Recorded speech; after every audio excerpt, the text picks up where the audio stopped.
I think the market's coming back more so for the large cap names because they were de-risked. I mean, we had a massive sell-off across tech last year, probably for some very good reasons. But the setup this year is just materially more constructive. And so, yes, estimates have been de-risked. We had a lot of estimates cuts last year. And then multiples, you've got names like Amazon, Google in the space that I look at Meta that are pretty close to trough multiples. So that's a very constructive setup, we think, for at least internet stocks and definitely for the large cap names. We continue to like, even with the 90% run in the stock year to date, we continue to like Meta.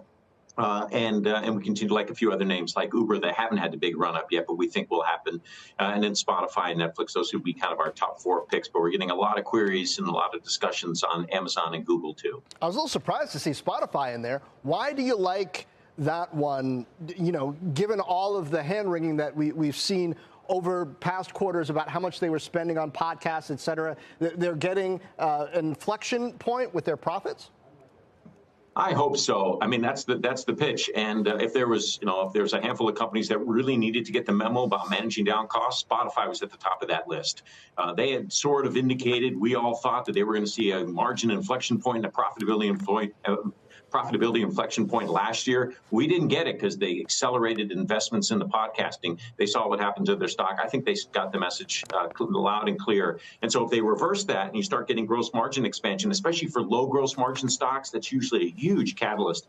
We think we're going to get that. That's why we like it. And that's why we have not performed on it. That's why I particularly like it for this year.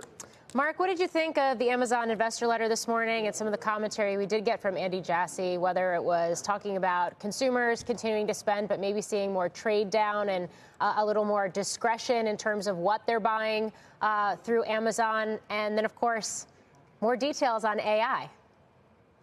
Morgan, I thought he checked pretty much every box he needed to check with that shareholder letter. And I've read them all over the last 26, 27 years out of Amazon. So highlighted cost efficiencies, did a little bit of a click into generative AI, and then warned people about softness, particularly in AWS, which is what we're really concerned about near term. Talked about some efficiencies in the current business, faster speeds out of retail. And then they talked about that elusive fourth pillar, or what are the new growth opportunities for them. That's some satellites, it's healthcare, it's groceries to some extent. So I thought that letter covered everything you wanted to know if you were an Amazon shareholder. It's not like he didn't cover the issues that were pressing for most Amazon shareholders. It's a worthwhile read. So I thought they did a good job, and I think that helps explain why the stock is up today.